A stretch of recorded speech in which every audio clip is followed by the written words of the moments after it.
மனிதன் குரங்கிலிருந்து வந்தான் என்பதற்கு ஆதாரமாக ஆளும் கட்சி உறுப்பினர் குரங்கு போல் தாவும் வகையில் செயற்படுகின்றார்.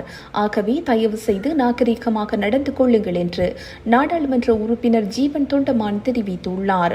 நாடாளுமன்றில் இன்று இடம்பெற்ற அமர்வில் உரையாற்றுகையில் அவர் இவ்வாறு குறிப்பிட்டுள்ளார்.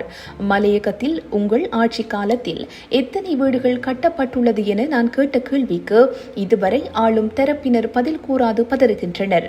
நான் அமைச்சராக இருந்த காலப்பகுதியில் பல வீடுகள் கட்டிக் கொடுக்கப்பட்டன. ஆனால் தற்போது வீடுகள் கட்டிக் கொடுக்கப்படும் என்று கூறியுள்ளனர். ஆனால் அந்த செயற்பாடு நடைபெறுவதாக தெரியவில்லை. மலையகத்தில் அபிவிருத்தி செய்யப்படாத வீதிகள் பல காணப்படுகின்றன. மலையகத்தில் வீட்டு திட்டம் எங்கே? உங்கள் ஆட்சியில் எத்தனை வீடுகள் கட்டினீர்கள்? காணி உறுதி பத்திரங்கள் எவ்வளவு வழங்கினீர்கள்? தோட்ட தொழிலாளர்களுக்கு சம்பளம் வழங்குவீர்களா? இவ்வாறு பல கேள்விகளையும் ஜீவன் தொண்டமான் தனது உரையில் முன்வைத்துள்ளார்.